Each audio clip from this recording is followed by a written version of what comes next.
우리가 정했지만 참 좋다고 생각하는 게 뭐냐면 기쁨의 교회잖아요.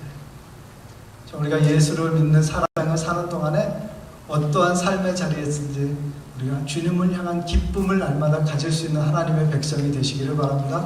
우리가 기뻐함으로 세상 사람들이 궁금해하게 도대체 뭐 때문에 저렇게 기뻐하는가?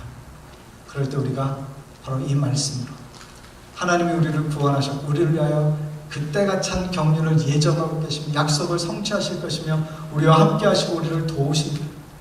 하나님이 우리 아버지시다. 이것이 기쁨이 되실 수 있기를 바랍니다. 저도 많이 연습해야 되고 여러분도 많이 연습해야 되고, 왜냐하면 우리가 웃는 게 익숙하지 않은 문화권에서 오랫동안 살아가지고 웃는 게 굉장히 어색해요. 그러나 저와 여러분이 하나님의 은혜로 말미암아서 우리의 입가에 미소가 그치지 않고 우리가 언제나 환하고 밝은 표정으로 하나님 안에서 참된 기쁨을 누리며 또 나누는 삶이 되실 수 있기를 바랍니다. 세 번째, 우리가 이 은혜를 누리는 것은 뭐냐? 성령님이 우리와 함께 동행하신다는 것입니다. 13절과 14절에서 그렇게 말해요. 그 안에서 너희도 진리의 말씀 곧 너희의 구원의 복음을 듣고 그 안에서 또한 믿어 약속의 성령으로 인치심을 받았어요. 13절은 우리가 구원의 과정을 이해하도록 도와줍니다. 어떻게 우리가 구원받냐? 진리의 말씀을, 복음을 우리가 어떻게 했어요? 들었어요. 들을 때 뭐가 생겨요? 믿음이 있고요. 믿으면 어떻게 해요? 성령이 우리 안에 들어오세요. 그것을 성경에 말하기를 성령이 인치셨다라고 말합니다.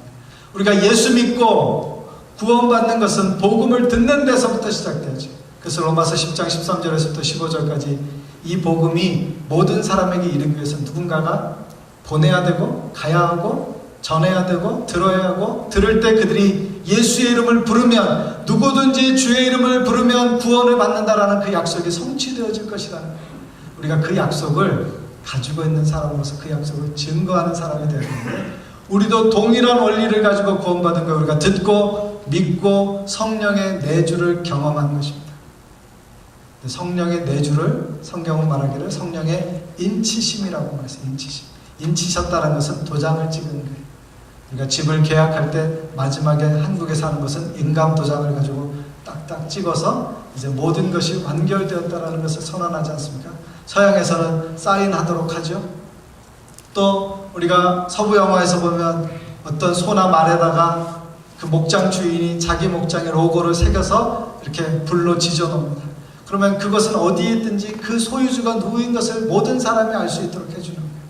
마찬가지로 성령께서는 우리 안에 내주하심으로 성령으로 말미암아서 우리가 누구이신지를 깨닫게 하신다는 거예요. 우리가 구원받았다는 사실, 우리가 하나님의 자녀인 것을, 우리가 이전에 알지 못했던 죄에 대해서 거부할 수 있도록 하는 그 능력이, 하나님의 영광을 사모하는 것이, 하나님의 사랑으로 사랑케 하는 것이, 하나님의 사랑으로 섬기게 하는 것이 바로 하나님의 그 성령의 인치심을 통해서 우리 안에 확인되어진다는 거예요. 여러분 안에 성령이 말씀하고 계십니까?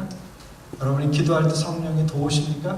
여러분이 어떤 순간과 상황을 만나게 돼 성령께서 여러분 마음 가운데 어떻게 하도록 지시하여 주고 계십니까?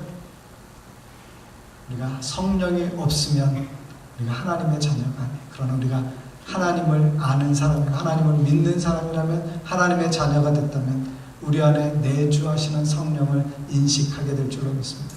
그 성령은 우리로 하여금 인치실 뿐만 아니라 14절에 보시면 이는 우리 기업의 보증이 되신다 해서, 보증. 함부로 보증 쓰지 말라 이런 말 우리가 많이 듣잖아요. 성령은 우리의 보증이 되어주세요. 이 모든 약속이 가장 확실하게 이루어질 것을 성령을 통해서 우리에게 확인시켜 주신다는 것입니다. 그러므로 우리가 하나님의 예정을 입어서 구원받고 그리스도의 구속의 사역을 통하여서 생명을 얻고 성령의 인치심과 보증을 통해서 우리와 동행하시는 하나님의 내주를 경험하게 될 때 바울은 이렇게 말하는 거예요. 너희가 그렇게 하늘에 속한 신령한 복을 받았을진데 우리가 뭐 해야 된다? 하나님을 찬송해야 된다. 찬송할 이유가 우리에게 있다는 거예요. 그것은 뭐냐면 하나님이 우리를 그렇게 사랑하셨고 구원하셨기 때문에. 여러분의 삶 가운데 하나님 앞에 날마다 찬양하는 삶이 이루어지기를 바랍니다. 그 찬양이 우리의 삶에 주시는 하나님의 깊은 확신으로부터, 깊은 은혜로부터, 이 세상에 어떤 것도 빼앗을 수 없는 평안으로부터 나오는 찬양이 되어서 하나님께 영광 돌리실 수 있기를 바랍니다. 사단은 우리가 하나님의 말씀을 듣고 순종하고 그 확신 가운데 거하는 것을 두려워합니다. 그래서 우리로 하여금 자꾸 방해하고 의심하게 하고 다른 것에 시선을 빼앗기게 하고 우리의 귀에 다른 말을 속삭임으로 우리로 하여금 하나님의 말씀에 초점을 맞추지 못하도록 해요. 여러분, 더 힘써 기도하시고 우리가 믿음으로 하나님의 은혜를 사모함으로 이 땅 가운데서 사단을 이기고 세상 가운데서 믿음으로 승리하는 하나님의 백성이 되시기를 바랍니다. 저와 여러분이 이 에베소서 1장 3절부터 14절의 말씀을 통해서 하나님의 구원의 은혜가 더 풍성하게 회복되어지기를 바랍니다. 그 은혜가 여러분의 삶 전체를 지배함으로 여러분이 언제 어디서든지 하나님의 자녀답게 살아가는 믿음의 역사가 일어나기를 주님의 이름으로 기원합니다. 같이 기도하겠습니다. 이 시간 함께 기도하실 때 하나님, 우리 안에 진정한 구원의 기쁨이 회복되게 해주십시오. 우리가 하나님의 자녀인 것이, 하나님의 은혜를 받은 것이, 하나님의 예정을 입은 것이, 하나님의 구속하심과 인치심과 보증을 받은 것이 이 땅에서 그 무엇과도 비길 수 없는 크고 놀라운 하나님의 신령한 선물인 것을 인식하게 해주시고 우리가 하나님의 자녀인 것을 인식하게 해주셔서 우리로 하여금 믿음으로 견고하게 서서 그 영광 가운데 승리의 삶을 살아가는 사람들 되게 해주십시오. 하나님, 진정한 구원의 기쁨이 우리 안에서 날마다 샘솟듯이 솟아나서 하나님의 영광과 그 은혜를 날마다 찬미하는 삶이 되게 해주십시오. 하나님, 우리로 그 구원의 기쁨, 그 구원의 영광을 회복시켜 주옵소서. 간절함으로 같이 기도합니다. 자비하신 아버지 감사합니다.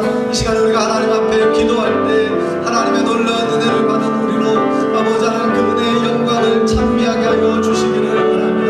하나님께서 우리에게 어떻게 구원받게 하셨는지, 어떤 구원의 은혜를 허락하여 주셨는지 깨닫게 하여 주시옵소서. 자비하신 아버지 참 감사합니다. 아버지 하나님, 우리에게 구원의 은혜를 베풀어 주시면서 감사합니다. 하나님이 우리의 삶 가운데 예정하여 주시고 또 그리스도로 말미암아 구속 곧 죄사함을 받게 하시고 성령으로 내주하시고 인치시며 보증하여 주시는 그 구원의 은혜가 우리의 삶 가운데 임하게 하여 주신 것을 감사합니다. 아버지 하나님, 이것이 날마다 우리의 삶에 거룩한 하나님의 복인 줄로 믿습니다. 이것을 의지하게 하시고 붙잡게 하시고 누리게 하여 주시고 나누게 하여 주셔서 이 땅 가운데 모든 사람들이 우리와 같은 기쁨을 누리며 하나님 앞에 구원의 영광을 찬송하는 사람이 되게 하여 주시기를 원합니다. 하나님 아버지, 먼저 구원받은 우리로 하나님 앞에 예배하게 하신 것을 감사합니다. 우리가 이제는 세상에 나가서 예배함으로 우리의 삶을 통해서 이 구원의 복음이 듣지 못한 모든 사람들에게 전파되어졌습니다. 하나님의 영광이 우리 가운데 더욱 가득하게 하여지기를, 충만하게 이루어지기를 소원합니다. 주님, 그러한 축복의 도구로 통로로 우리를 사용하여 주시옵소서. 예수님의 이름으로 기도합니다.